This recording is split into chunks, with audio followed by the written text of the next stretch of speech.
Virginia International Raceway, one of the most classic road courses in North America. From initial success to decline and abandonment, for a quarter of a century, the circuit proved too good to be left to pasture and reopened following extensive renovations in 2000 after originally being built in the 1950s. Since then, it has gone on to host some of the most prestigious road racing events in the USA currently, including the WeatherTech IMSA Sports Car Series, GT World Challenge America, Moto America, and the SCCA runoffs.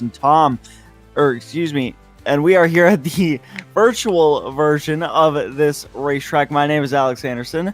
Like I previously accidentally mentioned, I am joined in the commentary booth by Tom Dillon with Adam Thompson in our virtual production truck. And Tom, we're here at this legendary circuit, already about to go on an on-board lap around this place. What's it take to drive a car around here? Well, I have to say, it's not a track I'm particularly familiar with, this VIR circuit. VIR is a very different thing. But no, I'm not very familiar with the VIR circuit, but it looks like a heap of fun in GT3 and GT4 cars, which is what we've got this evening. I'm very excited to see the guys go around on this circuit as... Well, I think that XTC, heading into the final two rounds of the season, has been overall a great success. And I think this circuit just being one that should deliver a pretty exciting race regardless.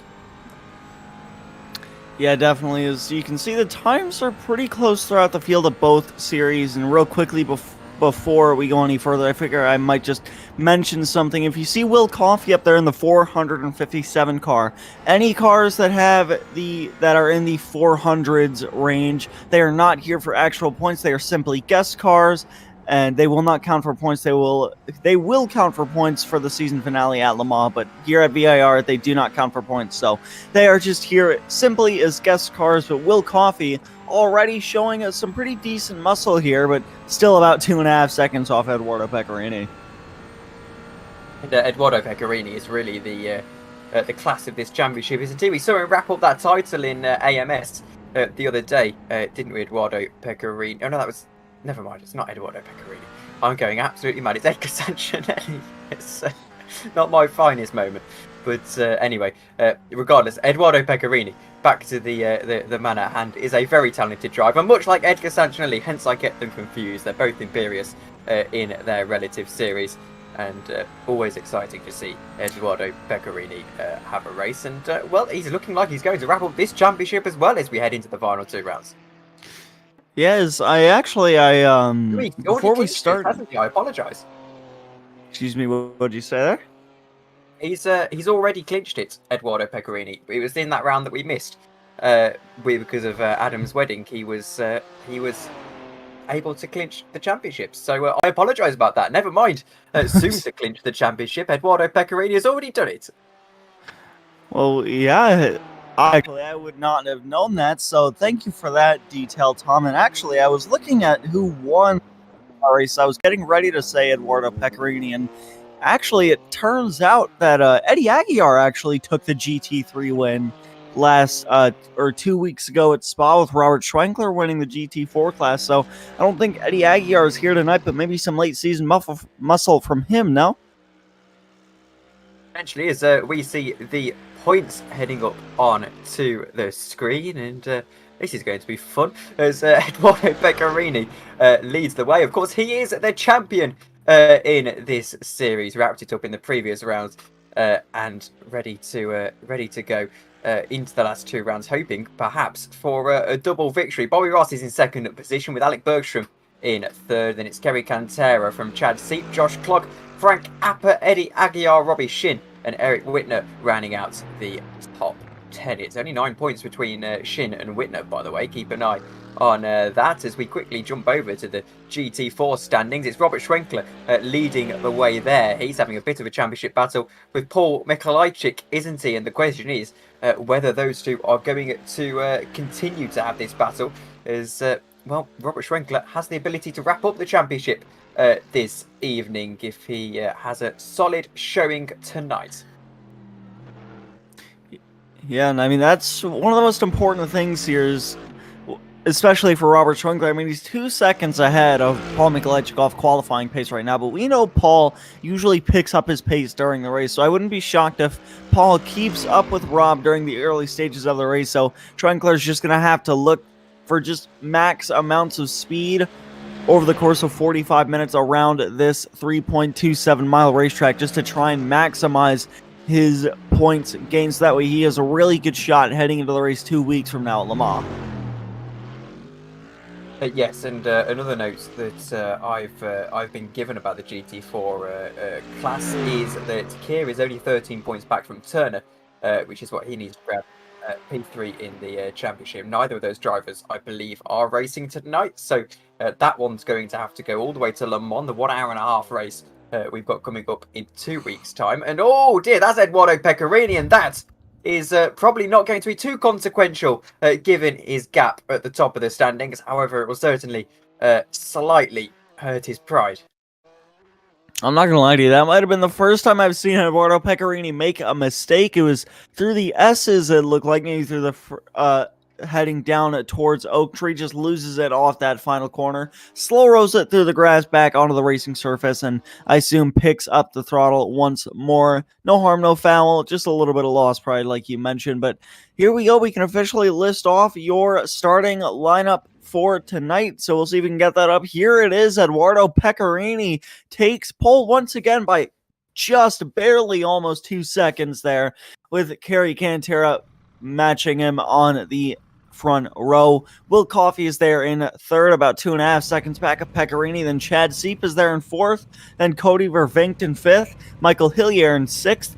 Robert Schwenkler takes pole for the GT4 class there in P7 overall. Paul Mikolajchik is going to have to do a lot if he wants to keep up with him there, starting from 8th. Grant Turner there in P9. Glenn McTavish in 10th. Jerry DiPiero rounds out the field there in P11 overall. And we've got a full pace lap awaiting us at this 3-mile road racing circuit. So, Tom, what are your predictions? How do you think these drivers are going to handle the hills of VIR?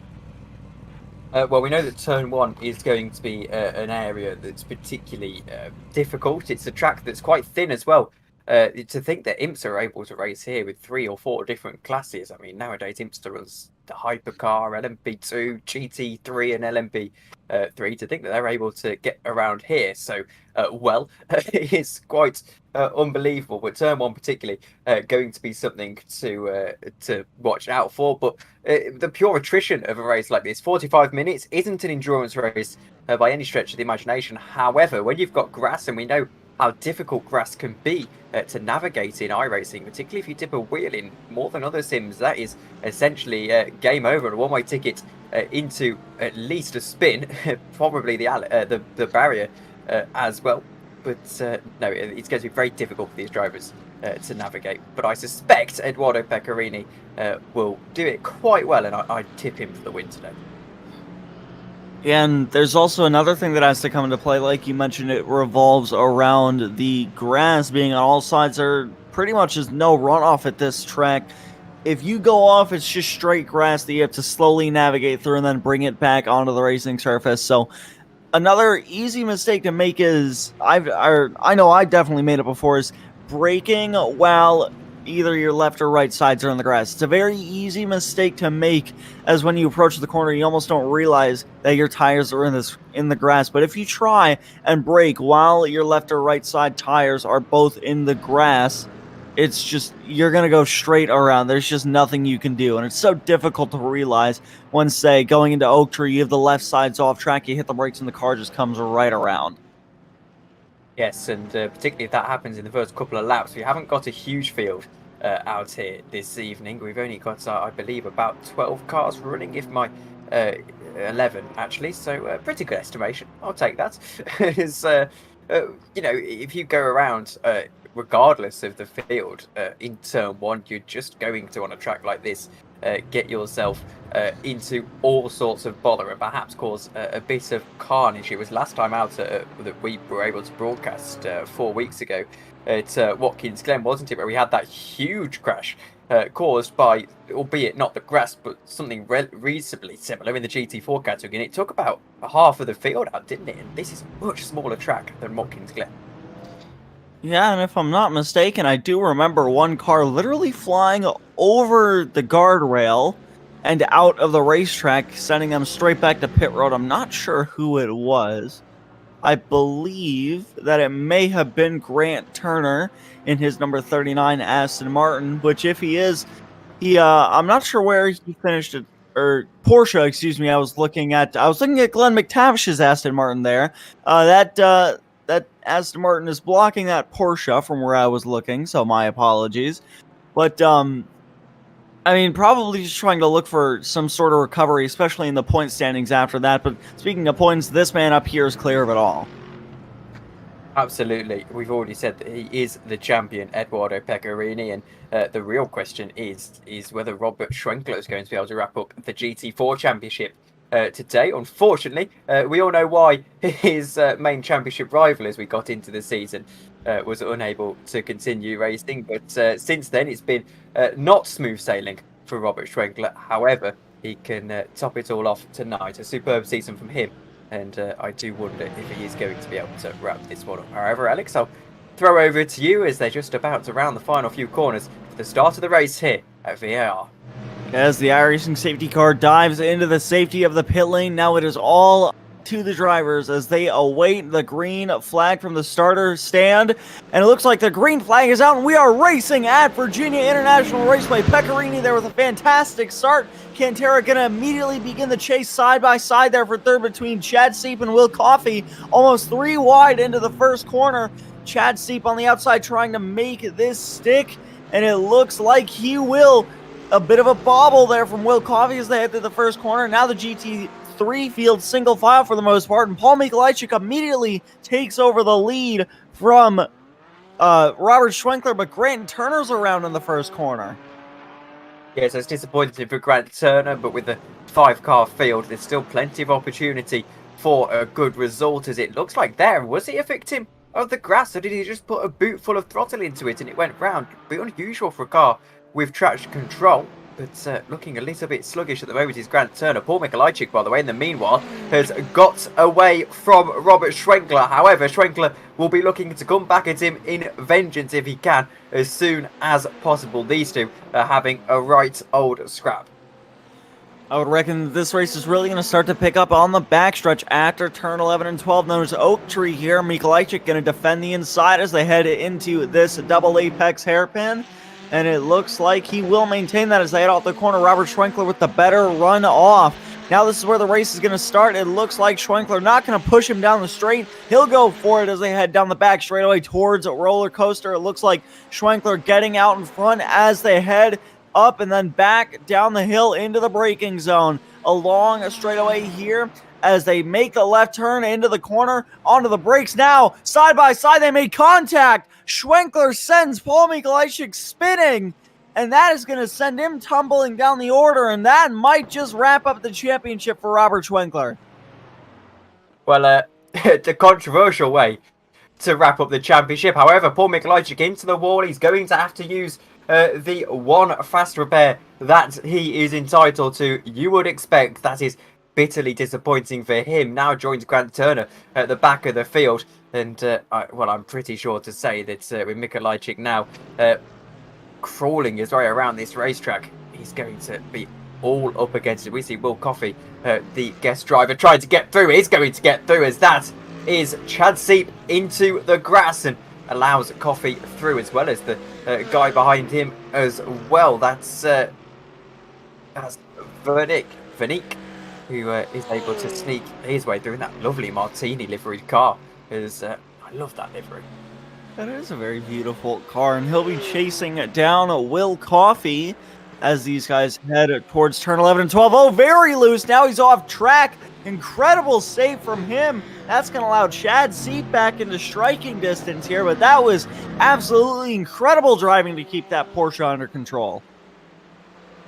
Yeah, absolutely. The Porsche is a really beast around this, around any circuit, really, that Porsche GT3, and proving there how difficult it can be to drive. Corey has now got the the downside from that save, he's going to have to battle with Chad Seep. Here's a battle between Glenn McTavish for third position as well with Piero. And I think this is just going to be a bump draft occasion, isn't it? As they go down into turn one at this circuit, it's going to be so difficult. I think you mean roller coaster. I'm not gonna lie to you. Yes, I'm not gonna lie to you. yes, I don't think it is turn one, is it? But anyway. No, it is not. It is one of the final couple of corners. I think it might be turn 16 or 17 that you were referring to just then. No, well, that's what you get when you haven't driven a track for a while. You get confused. But anyway. You know what? I feel like you can be given a little bit of leeway for that. As Jerry DiPiero now still trying to chase down Glenn McTavish, but there's a GT3 car heading through. That's Michael Hillier there in P6. I don't think he gridded up with the rest of the cars in his class, so now he's just trying to make his way through the field, and he might really still have Grant Turner here, actually. Might give Jerry DiPiero another shot. But there's a 3-car battle for P3 up in the GT3 class, and really just make it 4 between 2nd, 3rd, 4th, and 5th. These guys really all over each other, and this is because Will Coffey went off track here. This looks like it's through the NASCAR bend, turn number 3, and it looks like, yeah, off track. Brings it back onto the circuit, but loses out to several cars. Now Kerry Cantero's right on his back bumper, poised to take second away. We'll see what happens as they head down the back straightaway. Going to be so close, isn't it? The slipstream being so effective around this circuit, particularly in the GT3 cars, and it looks like the Mercedes are just going to be equally matched as they head through, and no real moves being made just yet. It's, again, a very difficult circuit to overtake on, isn't it, Alex? This one, very thin. And you have to be right on the back of your opponents. And, I think it's just going to be proof in the pudding here.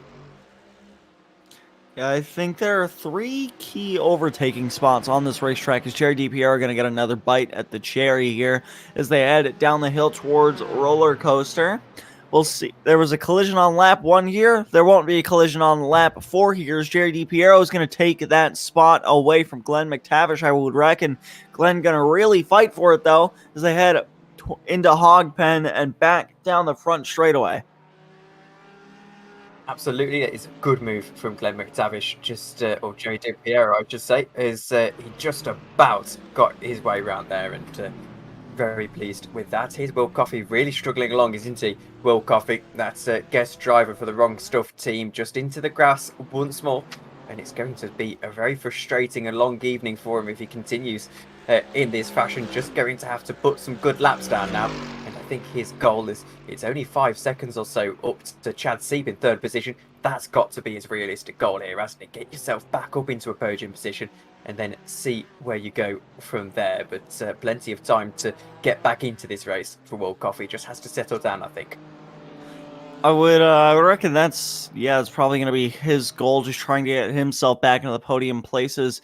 But back to my original train of thought before we were witnessing a battle between Glenn McTavish and Jerry DiPiero. I would reckon there are 3 key overtaking spots on this circuit, starting with easily turn number 1. It's got a long front straightaway. You can get some decent draft here. We'll see Eduardo Pecorini go through it this time as he comes across the line to start lap number 6.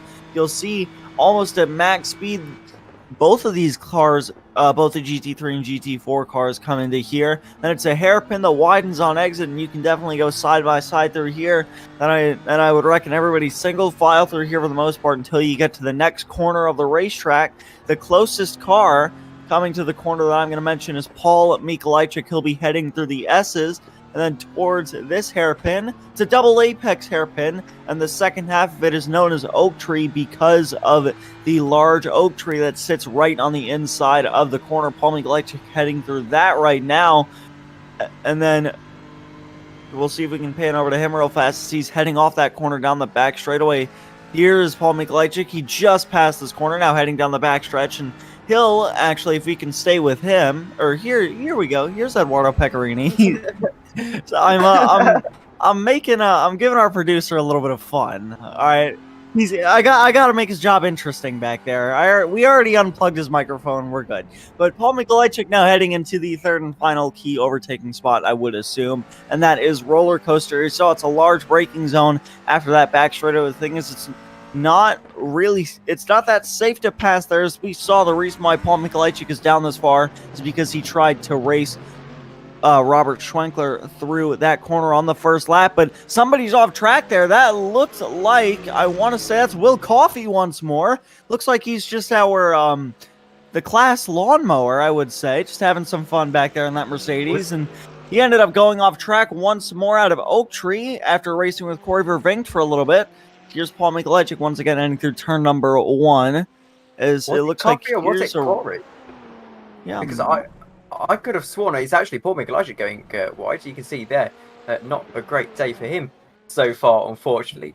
So I thought it was Corey who went off of the circuit because Will Coffey seemed to catch up to him. It's 3 seconds that gap a few laps ago.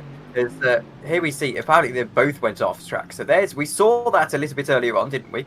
That was the latest off track for Will Coffey. That was when I said he had to settle down, and then I think we've just fully got the Corey overtake here, as this must be what went on then. This must be where the next off track was. It's a beautiful move, really late on the brakes, able to get through, and maybe Coffey went off track again onto the gravel, and that's how he got back round. So there we go, that's why we thought he was off track. He just went onto the gravel. But back to the point I wanted you to make, Alex.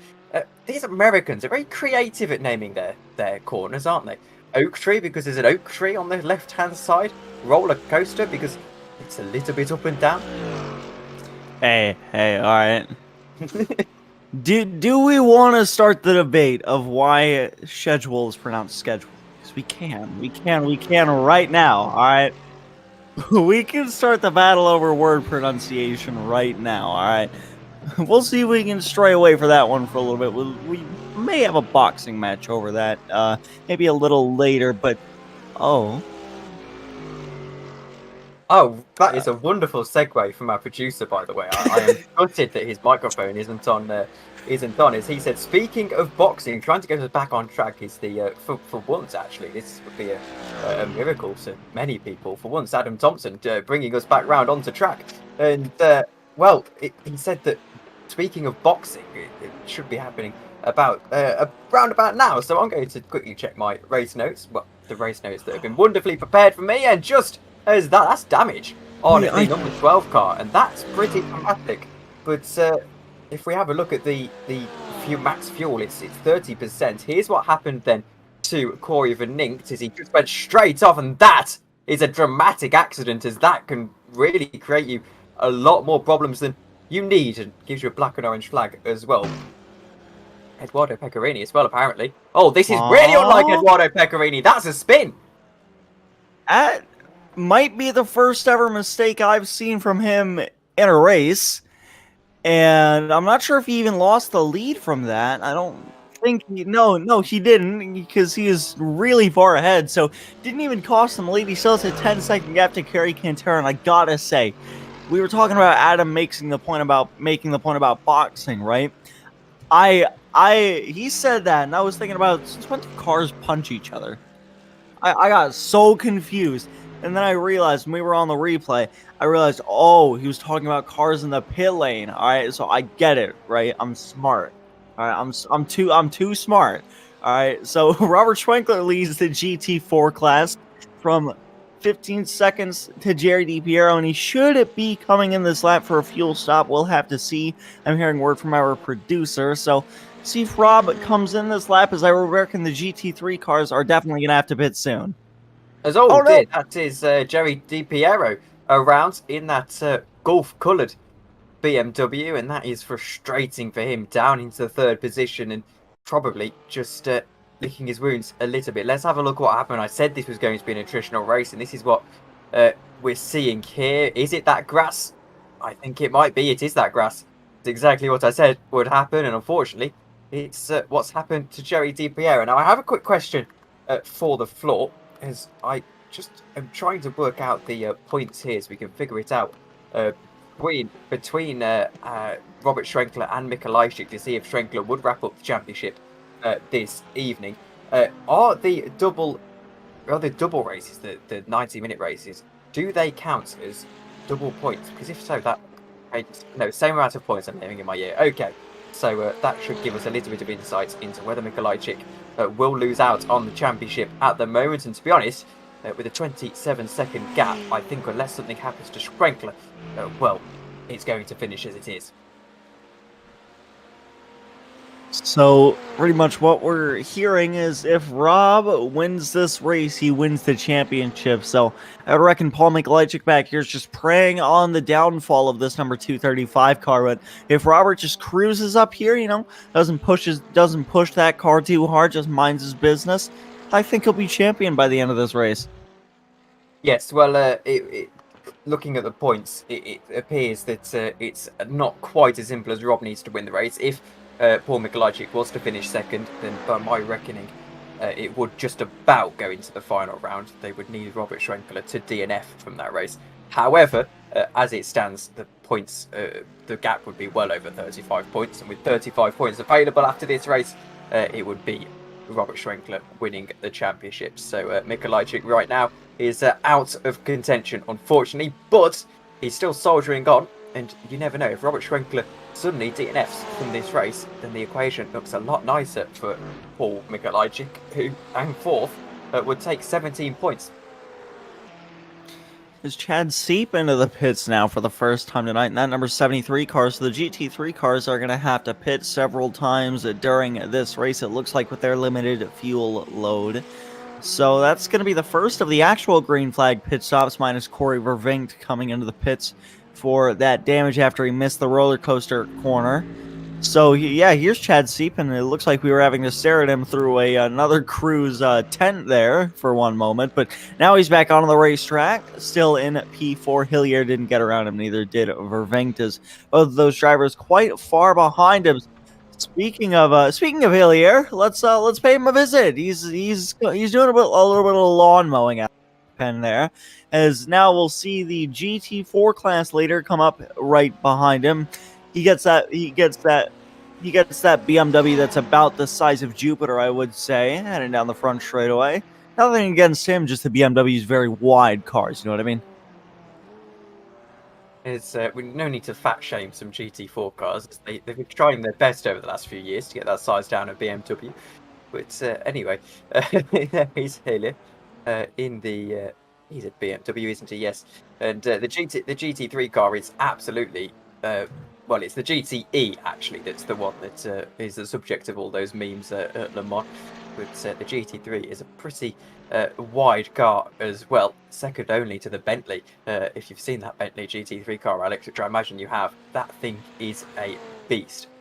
Oh yeah, I think that car is very fast, but that car is massive. So I reckon that pretty good track walker, that Bentley. We don't have it in iRacing at the moment, but the top three in the GT3 class now into the pit lane. Eduardo Pecorini gets out of the pits just as Kerry Cantera gets into his stall. Here's Will Coffey now up into the podium places. Pretty decent recovery race. I'm not sure if he'll maintain fourth place here, as Chad Seep is now heading down the front straightaway, and it looks like he will.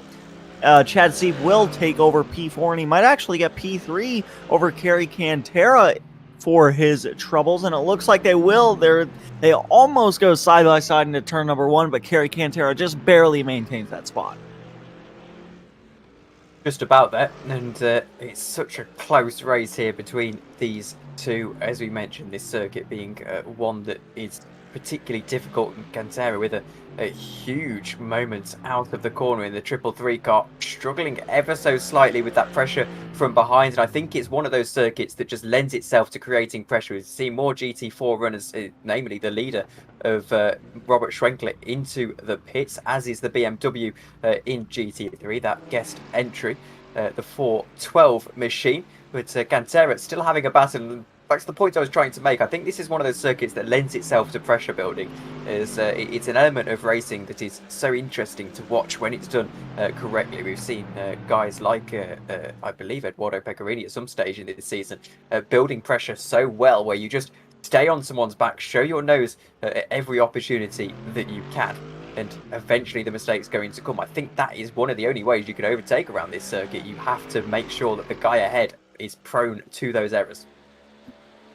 Yeah, and that's one of the most difficult parts of racing, I would say, at a track like Virginia International Raceway, is the patience element. You have to have the patience to know that, okay, you're faster than the car in front of you, but probably not going to get around them, so just wait for them to make a mistake in front of you. And that's probably where a lot of errors come from, is people just being super impatient, not ready to wait.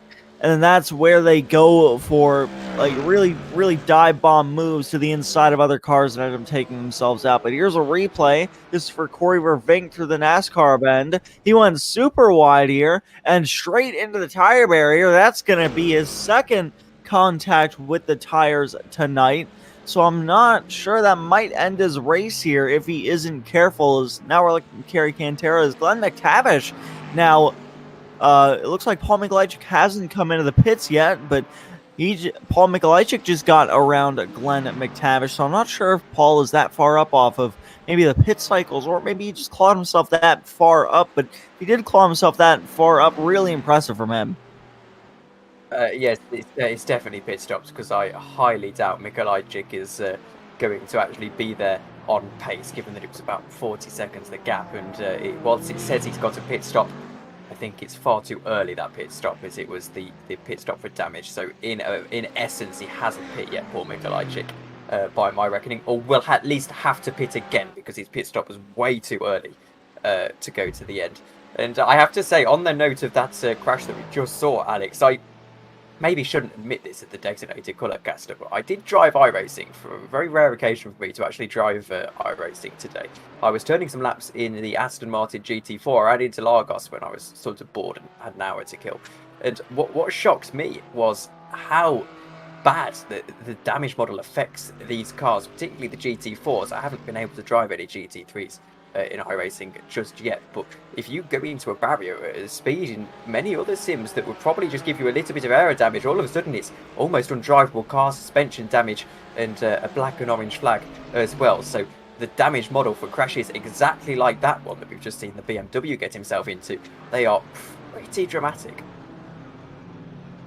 Ooh, somebody who's almost off track there. That was Kerry Cantera, and it looks like he's fighting with a GT3 car right now through the NASCAR, or excuse me, GT4 car through the NASCAR bend, and it looks like Kerry Cantera going for the double pass around some GT4 traffic, as Grant Turner and Jerry DiPiero still having a little battle themselves, as Chad Seep trying to make his way through this traffic as quick as possible to try and get himself up into the second podium place rather than the third. Traffic starting to be a little bit of a factor here, as we see Chad Seep trying to get around the BMW and the Porsche in the GT4 category. Very difficult in his pursuit of Kerry Cantera in second position, 4 seconds to that 333 car.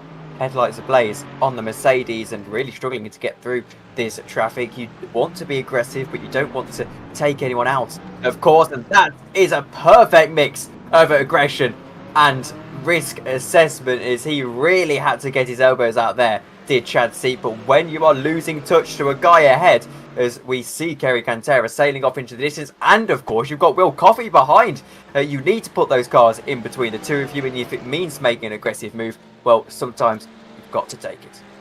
Yeah, and I would reckon Chad Seep probably not very happy with these GT4 cars, as it looks like he lost so much time that he's now 4 seconds behind Kerry Cantera, and he's now going to be under fire from the 457 guest car of Will Coffey here now after that, as Will was able to just cleanly come around those cars down the back straightaway, as now these two both are going to get around Glenn McTavish down the front straightaway here, as Jerry DiPiero and Grant Turner still going at it for a podium place here, and it's the same story in the GT3 class, as Will Coffey and Chad Seep are going to fight for that spot. And indeed, as we see Will Coffey heading through Sector 2, he's I believe that is sector 2, isn't it? No, it's sector 1. I apologise. The track map is really awkwardly angled, Alex. So throwing me off in this race, clearly, as Jerry DiPiero has managed to catch up to the back of Grant Turner after a spin earlier on. This is Jerry DiPiero's comeback trail, really, isn't it? And hoping for that podium position. As I always say, I don't care how many people are in the race. A podium is a podium, and I think that's going to be Jerry's train of thought here, as well as you get the same amount of points in the season, no matter what. And right now, gaining so much time is Jerry DiPiero. Yes. I mean, Piero and Grant Turner, they're on equal speed right now. Piero almost into the back bumper of Grant Turner's. They head through as they head through the double apex corner of Oak Tree now. And it looks like Piero going for the better exit here, but it looks like that's going to go for Grant Turner as these cars head down the back straightaway. Jerry DiPiero is going to have the draft down here. I'm not sure if he'll have enough speed to take the spot, though. The gap's under 2/10 now, and it continues to fall lower and lower as they head down the hill towards Roller Coaster. It looks like Jerry DiPiero not able to get there in time. Absolutely not, and this is where it starts to be an issue, and there's the mistake that he was looking for, Jerry DiPiero, but he's not quite able to capitalise at this moment. And here, as we head to the GT3 field, is a battle for the podium there as well. It's Coffee and Cantera, and it's Coffee who's able to get through, not Coffee and Cantera, I apologise, Coffee and Seep, and he's able to get through. No, he's not. Coffee is wide, and he's just about lost out in that battle as... well, we've got Adam Thompson in the booth with us for a moment as Alex, unfortunately, had to hop out. Has just got to do something real fast. I'll be right back. He says. I'll be right back, Alex. And, well, Adam, welcome up to the commentary box. As I'm going to ask you a question that well, you probably expect is coming as we watch this battle between DiPiero and Grant Turner. Watching this racing now, are you a little bit frustrated that you aren't on that track winning the championship, or at least fighting with Robert Schwenkler?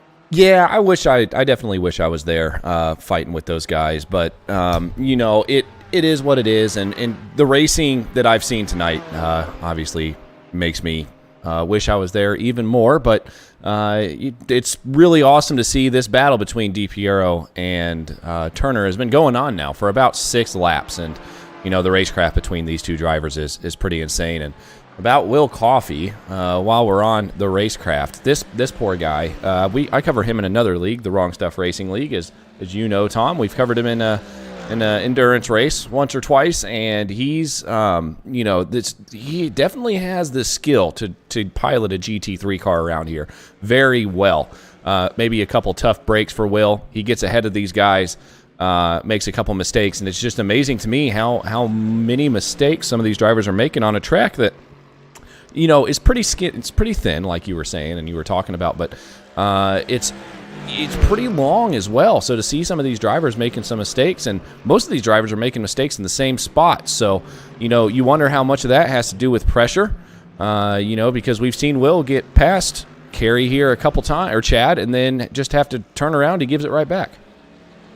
Yeah, absolutely. And well, I have only covered one of the WSL endurance races so far. Very excited for the next one as well, actually, on November the 6th, to get the plug-in for the other leagues that we cover on SMB out of the way. As if you are interested in the upcoming broadcast, by the way, we've got a little segment on that at the end of this one. But yes, very interesting. Oh, I think he's getting the picture right now. But anyway, we'll focus on this battle. But yes, Coffey, from what I have seen of him in the one race that I believe I've broadcast of him so far, he's a very talented driver, that's for certain. However, a track like this, particularly when you're racing GT3 cars, remember, we focus so much in the endurance racing on making sure that you're consistent, making sure that you can do the laps and look after the tyres. As we see here, Jerry DiPiero is going to try and bump draft all the way through on Grant Turner up to the uphill chicane. Still behind, There's nothing separating these two at the moment, as Piero is just trying to wait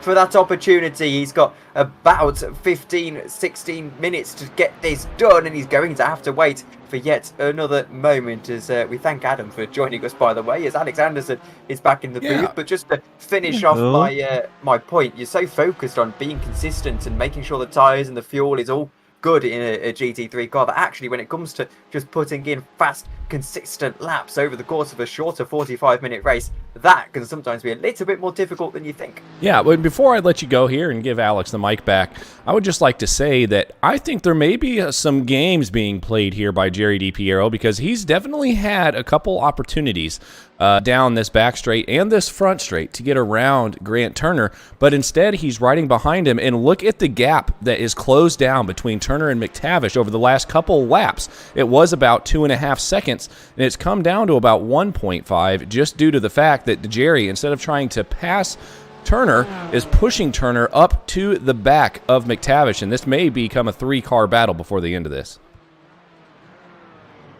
Yes, it could indeed. And welcome back, Alex. So that's not something I would have thought about, as I do apologize for having to leave real fast, but we are back, and it looks like, to what Adam said, I think that's probably a very smart decision from Jerry DiPiero. You know, why race for third when you can race for second between all 3 of these GT4 cars? And there still is a battle for the podium, for the final step of the podium between Chad Seep and Will Coffey in the GT3 classes. It looks like Will is just ever so slightly trying to close this gap down, but it's definitely not as close as the GT4 battle at hand, as now these drivers heading up through the S's. Yes, as Piero still, I agree, these are games. He's still just building that pressure. There you go, there's the mistake. He's been pressuring that all race long. That is spectacular from Jerry DiPiero. It might look like a mistake from Grant Turner, but that is exactly what I was describing earlier. He has stayed on the rear of Grant Turner for as long as he could here, Jerry DiPiero, and that is what happens when you are pressurized for so long. Eventually you make the mistake, and now Glenn McTavish isn't too far down the road.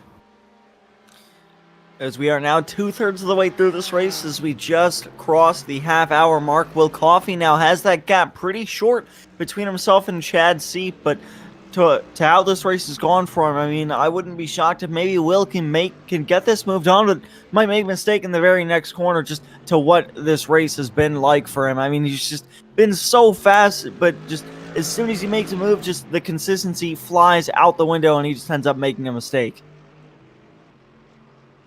As I think Coffey, I think you're right there, might actually have to do the exact same thing that Piero's done, and that's just sit behind for as long as possible. Here is Jerry DiPiero, caught up now to Glenn McTavish, as, by the way, 45 seconds, if I'm reading that correctly, is the gap to Robert Schwenkler ahead. As here's the battle between Coffey and Seep once more. Coffey really trying to go every which way he can't find a way through at this opportunity. Breaks pretty late, just following through here, and Chad Seep, a guest entry, will not score points, by the way. Those with the 4 plate numbers, they are the ones that will not be scoring points. They're just here to not make up the numbers, really, to have fun and to add a little bit of excitement to the race.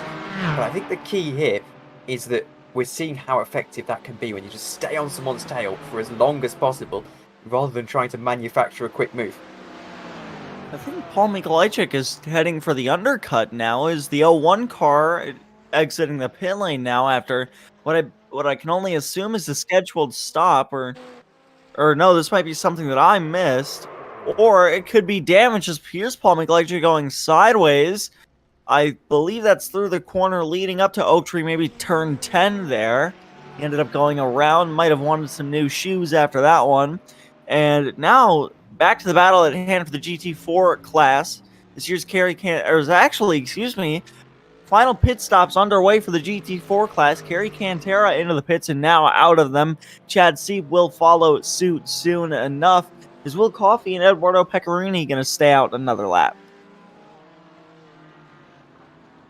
Yes, and would that make it 2 pit stops in this race, if I'm reading that correctly? For everyone, 3. So 3 stops for both drivers, producers confirmed in my ear. So that's very, very unusual for one of these 45-minute races, actually, isn't it? The fact that they're having to do 3 stops. Sometimes we see a second stop being a factor, but a third stop definitely interesting. But anyway, as we head into lap 18 of this race and into lap 19, this battle here for second place in the GT4 category, it's still raging on. It's still as close as ever. Piero and Well, Piero trying to attack, isn't he, as much as he can on McTavish. But Turner just staying in the slipstream of all of them, having a little bit of fun watching this battle, I suspect. But it's just bubbling up, and you suspect that this is going to really try and well, explode at some point. Yeah, just maybe is all of these drivers are pretty much under a blanket competing for the podium in the GT. And only 2 drivers out of these 3 can maintain a podium spot. So these drivers are going to be pushing as hard as they can to try and fight for this. And now the question has to come up. If they have not already pitted for the last time, because I very well could have missed it. If they have not already pitted for the last time, when will they come in? And who will come in when, pretty much. And what I mean by that is, what lap, per se, is Glenn McTavish going to head in the pit lane? And will Jerry DiPiero or Grant Turner follow suit and pit that same lap with him? Or maybe stay out another lap? But Jerry DiPiero is going for a move now as they head towards roller coaster. And it looks like on the brakes early, trying to avoid an incident. Oh, contact there. That's going to allow Grant Turner to get through. And Glenn McTavish is still going to maintain P2. Yep, that's, well, just one of those things that happens, isn't it? When you go for a move and just unfortunately there isn't enough room into a corner for it. You make contact and only minor contact, but look how far behind he is. Was that a further mistake? It was! Joey DiPiero, I barely saw it based on the pictures that we have, but he went well wide, and that is going to be him straight into the pits. I don't think for damage. I think this is a scheduled pit stop, but he thought might as well go into the pits as soon as possible here. McTavish carries on, and now the undercut is on. Yeah, now I would reckon McTavish probably going to come in this lap, and he's going to have to push all he can on his end lap just to try and get himself as far ahead of Grant Turner and Jerry DiPiero as he can, although I'm not sure what Jerry DiPiero is going to be able to do late in the race. I'm not sure if he'll... Now he's 5 seconds behind Grant Turner, so now 6 seconds even, so he's going to have to push really hard if he wants any chance of fighting for the podium again. However, Robert Schwenkler still leads the GT4 class by about 50 seconds as Hillier and Will Coffey are in the pit lane now in the GT3 class, as Coffey now into the pit lane. So we have to see where he comes out in relation to Chad Seep, as Seep was really the main car that he was racing for position years. That 73 car, I'm looking for it on the track map, not sure where it is right now. Here it is, heading through roller coaster and now through hog pen. So we have to see where Will Coffey gets out of the pits. I think he'll end up getting out of the pits quite easily in front of him there, and Will Coffey is going to give himself an easy podium if he doesn't make a mistake. This is exactly what we said Will Coffey had to do, wasn't it? Get himself back up into the podium position, settle down, and that's exactly what he has done. It's not easy after a couple of early mistakes to get back into a rhythm. Coffey has done it absolutely perfectly, and now he's on for that podium, as you mentioned. However, let's not fail to mention this man, Edoardo Pecorini. Had a spin, 37 seconds is that gap, and he's still going to go on and win this race by a huge, huge margin. I mean, Edoardo Pecorini, he's already the champion, and this is why. Yeah, most certainly, definitely the strongest driver in this series, no doubt. So I am gonna hopefully say that we can get some more drivers into the series. Maybe give Edoardo Pecorini a bit of a run for his money. As in both seasons of the XTC Championship, he has gotten the championship in whatever class he's been in his last season. Remember, it was GT3s and TCRs. He won the TCR championship. But here's Kerry Cantero through the NASCAR bend. We've seen a lot of mistakes in this corner. It looks like he gets a little bit off track there in the number 333 Mercedes as he was heading through the NASCAR bend. But it looks like staves off the worst of the potential damage through that corner. As Glenn McTavish is still going to elect to stay out.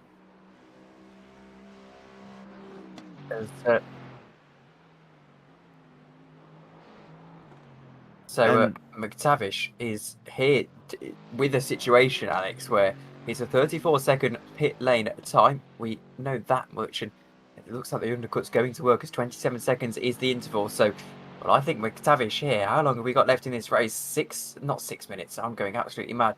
It's 3 in the morning, but 7 minutes or so.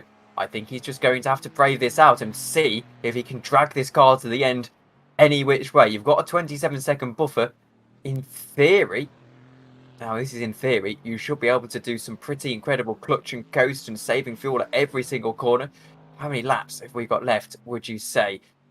Because we're at the stage, surely, where you can afford to start losing 2-3 seconds a lap and still get to the end. But no, he's not. He's coming into the pits, and this is going to be a big moment. What's he going to take? If he can avoid taking tyres, if he can take a little bit less fuel to get to the end, maybe he'll avoid it being that 34 seconds. But it's going to be a big moment here for Glenn McTavish. He's into the pits, and we're going to wait and see a couple more takers for the pit stops, namely that Martini Porsche for... Well, here we see there the 39 car just coming around that final corner now as he's back running again is Glenn McTavish. It's been a pretty good pit stop, but has it been a good enough pit stop as he comes out of the pits? He's just about done it here by 2.5 seconds. It's going to be a battle to the line here in the next 6 or 7 minutes. Grant Turner not quite able to pull off the undercut. Glenn McTavish has made it work. That's what I was saying when I was hearing about... When I was hearing our producer mention that Glenn McTavish was going to end up spending 30 seconds in, or 34 seconds in his pit stall, and he spent about 33, just under 33 seconds in his pit stall, and Adam mentioned he was going to spend about 35 seconds in his pit stall. I thought to myself, I was like, well, hold on, let's take less fuel, so we'll end up coming out a bit more in front of Glenn McTavish there, and it looks like that's exactly what happened, as Glenn McTavish now has this gap by 2.5 seconds, and on those colder tires that might give Grant Turner a little bit of an edge, but I think if he can just not make a mistake, I think Glenn McTavish may have that second podium place. Yes, as I said, as my mic was on mute for a moment there, helps if that's not on mute so you can hear me. But it's been superb from Glenn McTavish. That's played the strategy absolutely perfectly to be able to gain 4 seconds in the pits over the other guys just by going out longer. It's about as much as you could ask for. Robert Schwenkler though is coasting along here. He just needs to relax. 58 seconds. It's unmatched. 53. I apologise. It was it's at the point where 58, 53. Essentially the same thing here is, by the way, am I reading that correctly? Is Pierre out of the race? I think he is. I think he might have just given up after that mistake. Just felt like he just didn't have the motivation to run that car anymore. Here's a replay of him. This is heading to the NASCAR banner. It looks like he goes around. Doesn't hit anything. I think after that he just goes back to the pit lane and says, I'm done with this. I'm just gonna head out of here, hanging up for this race. But here's another off track, it looks like, or at around the same time. And once again, no damage out of that car as Hillier comes around him, brings it back onto track successfully with no damage. And just here's another one. It just looks like this is the lap where it all fell to pieces for him.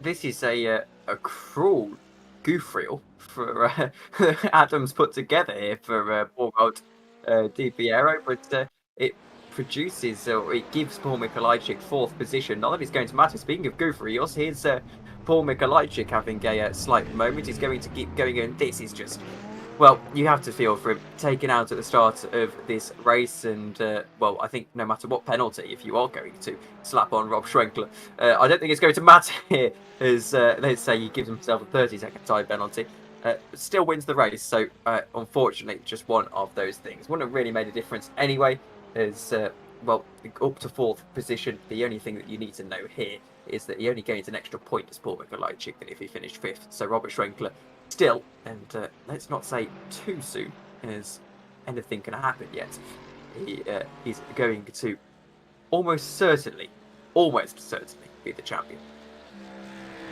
Yeah, if he can just hold on to it for 2 more laps, I believe this circuit, he'll be champion at the end of the day. So I believe Eduardo Pecorini, if my calculations are correct, I believe Eduardo Pecorini just took 2 to go at the line that time by. He's currently heading up through the S's.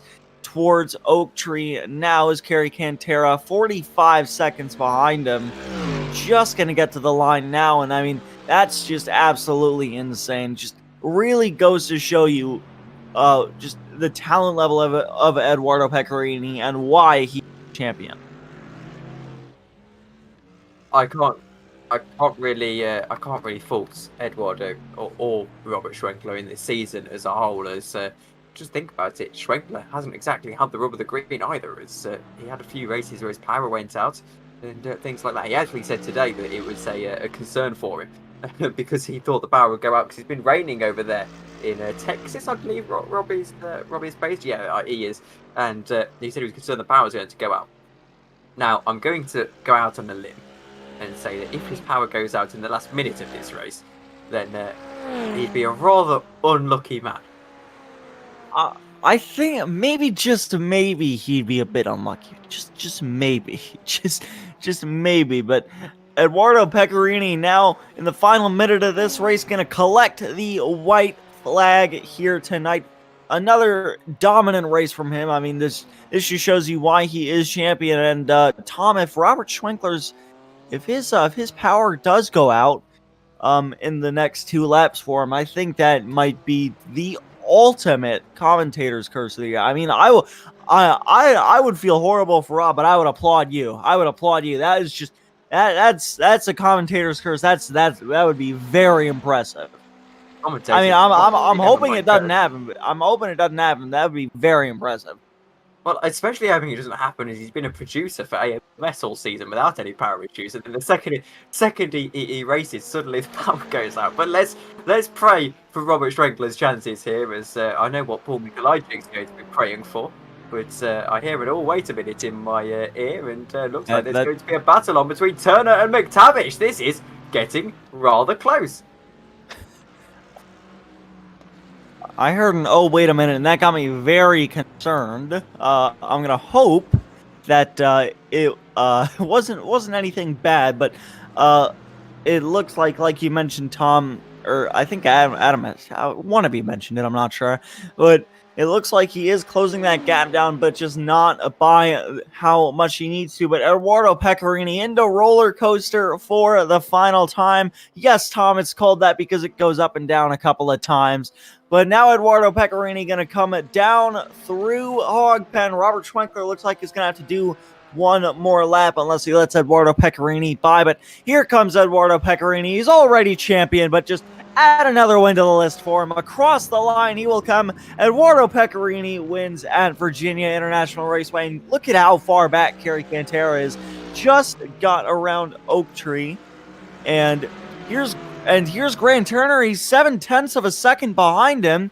So honestly, if Will Coffey can race Grant Turner by the time they get to roller coaster, I mean, Grant Turner could have a shot at this. Here he is. Look at this. I don't think he took tyres. You know, I don't think Glenn McTavish took tyres. I think that's why he's so slow. I thought maybe that would be the thing. But look at here. He might have also not taken enough fuel, which would explain it. And here we go. They're going to go side by side, and they both go round. And that is a huge moment in this race as they both go into the wall. And that's going to allow maybe Paul Mikolajczyk into second position. That would be an incredible moment. But he's also off. And it's going to be a race to see who can recover their car the fastest. Grant Turner, it looks like, is going to be the first one. Nobody's stopped. He's stopped out of the final corner. Go back to him. Grant Turner has stopped out of the final corner. I think he might be out of fuel. Where's Glenn McTavish at when you need him? There he is. There he goes. Glenn McTavish is... Oh, look, I think Grant Turner let him back by, realizing he made the mistake, and Glenn McTavish going to take P2 in the GT4 class. That was incredible. That is the greatest thing I have seen in 6 months working in slow motion broadcasting. That is unbelievable. And I honestly, I don't mean to interrupt you, Tom, but I think that might be my favorite form of racing, a race to see who can recover their car the fastest. I've always wanted to see like an official race on iRacing where everybody in the field, like say everybody goes into turn 1 and just absolutely gets obliterated. They all 8 minutes are required and 8 minutes of optional. I want to see a race where it's who can fix their damage the fastest. That's what I want to see, and I think I might have just gotten a sliver of that right there. Turned into a feast of fools for the final minute there, as there is your champion in the GT4 category. Is all in the bedlam. We didn't quite manage to get that notified, but by a lap, Robert Schwenkler wins the race and the championship as well. What a season for him, and perhaps one that he'll look back very fondly upon. Here's the GT3 race results. Eduardo Pecorini, we know he's already the champion. In second position is Kerry Cantera, Will Coffey, Chad Seep, Michael Hiller, and Corey Vinicht.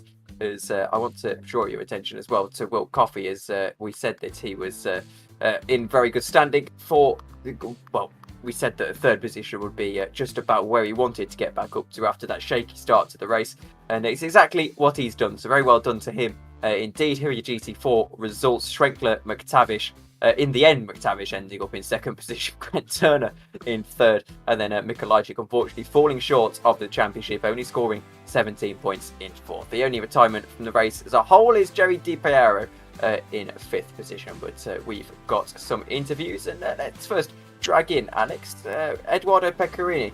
And Eduardo, I'm going to put the race that we've just witnessed aside for a moment, as we weren't unfortunately able to broadcast Spa last week, but you are the champion from that race, and how does it feel? Yeah, thanks, Tom. Really happy, man. Everything has gone according to plan. I couldn't make it to Spa. I had connectivity issues that night, so I didn't race, but I was really focused on coming back this week and doing a nice race. This track is a really fun track, really technical. I really like it. So here we are, really happy. Well, in terms of this particular race here, you had a spin, but still won 38 seconds. What's the secret to the imperious pace? Yeah, I made a rookie mistake there. It's really easy when you are running by yourself to start focusing on beating your own times, and that's when the errors come.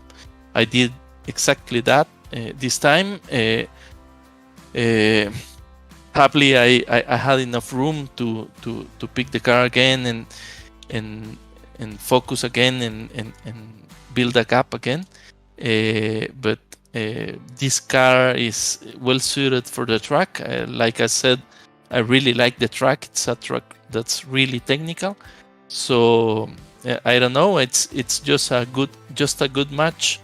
My driving style for the track. Just a replay on the screen of that incident. We'll pretend we didn't see it, although in glorious slow motion we've seen it twice now. But final question here, Eduardo, is you are now the champion, and we can give you your official crowning. Is there anyone you want to shout out? Thank you, man. Yeah, always the Risa team and my family. I have right here behind a couple of guys from my family.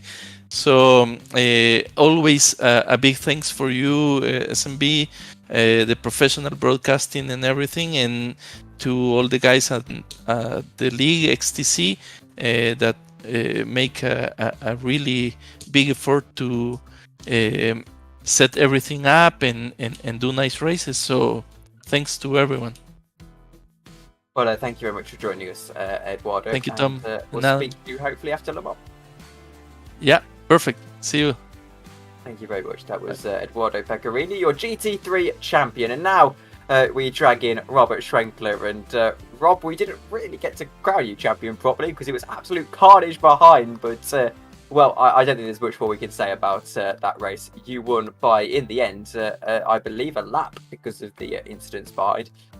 But, well, is there any way that you could be stopped in this league? If people would show up, I might have some competition. just gonna say that. Sorry. Yeah, I mean, I put in a decent amount of practice, so I felt like I was coming in pretty good. Sorry, I had to take a jab. I've been after these guys to show up for these races, and it's been crickets. So I'll take the win if they're not going to show up. I don't know if you saw what happened behind you, but it was one of the most glorious things I've seen in 3 years of commentating on racing. Oh, well, that's fantastic. No, I have not seen it yet. We will definitely be reviewing the race anyway, so I'm sure I'll get to see it in all its glory. There we go. Well, I didn't want to interrupt you there, Tom, but here, Rob, I'll give you about a 5-second rundown. Think of it as a race, as who can start up their car fastest after wrecking it. That's pretty much what it was. Anyways, back to Tom. Well, Rob, as the champion heading into Le Mans, it's going to be a more attritional race. Are you hoping that you can pick up the win there as well, and hopefully rally some troops to give that one a good race? Yeah, actually, if anybody's watching and wants to, since our championships are locked up now, if you want to race with us in our season finale at Le Mans, contact myself or Paul Mikolajczyk, and we can get you set up in the league. As far as the race, though, I'm looking forward to it. I love that track. I haven't turned too many laps of it in iRacing, but I'm pretty familiar with it from other sims. So yeah, I think it'll be good if we can get some cars on the track. I'm a big fan of Le Mans myself, and looking forward to that one. But thank you very much for joining us, Rob. And actually, I'll ask you one more question here. As ahead of next season, any particular plans for the league that you can share at this early stage? Yeah, we are probably going to rebrand the league, and we're still going to keep the GT3 and GT4 sports car race. And we are looking to also add a Porsche Cup division to the league. All those details will be coming out soon. So anybody interested, like I said, reach out, keep an eye out. We'll be posting various places and put all that info out there so people can sign up and join. Well, thank you very much for joining us, Rob, and thanks for putting on this league as well. We'll speak to you soon. Thanks. Yeah, real quick. I know you're probably pressed for time, but I just want to give a huge shout out to you guys and Adam, and congrats on his recent nuptials as well. And big shout out to my girlfriend for her support. And I'd really like to give a special shout out to my dad. I think he's watching tonight. So big shout out to him. Love you, Dad. Thank you very much, Rob, and that's very sweet. it's Paul Mikolajczyk says in chat, that guy is a murderer. I mean, perhaps opening up yourself for a very very serious libel case there, Paul. But I see the sentiment. Well, I don't think no matter what penalty you slap onto Rob for being a so-called murderer, I don't think it's going to make too much of a difference. But it's Nightbot stepped in now. But, oh dear. How they censor us, Paul. But anyway, thank you, Rob. Yeah, we'll speak to you. We'll speak to you.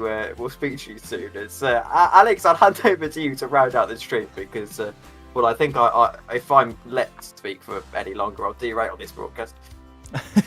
All right. Well, just final thoughts from myself. Just once again, another pretty good race from the Cross Touring Cup. Very entertaining all throughout, and just very enjoyable. Looking forward to the 90-minute race at Le Mans, especially with that backstretch. We're going to see a lot of battles down there, especially into the 2 chicanes. So definitely looking forward to that. But before we do head to that, we have some upcoming broadcasts, and starting with the WSRL Series returns this Tuesday, October 25th at 8:50 p.m. EST with the LMP2s and the GT3 cars at the Nürburgring GP circuit. Then this Thursday, on October 27th at 9 p.m. EST, the WSRL IndyCar Series returns with the Dallara IR18s at Brands Hatch. And then this Thursday, running alongside that, the Spec 5 World Tour returns for their 12th season, I want to say. 11th. All right, 11th. My apologies. For their 11th season, starting the season off at 9:15 p.m. EST Thursday, October 27th, with those Mazda Miata MX-5 Cup cars at Twin Ring Motegi. Last time they raced there, it was a show, so you got to look forward to that one again. But anyways, that's going to do it for us. My name is Alex Andersen. I have been joined in the commentary booth by Tom Dillon with Adam Thompson in our virtual production truck. And for everyone from the Virginia International Raceway, for Race 9 of the Cross Touring Cup Season 2, have a good night.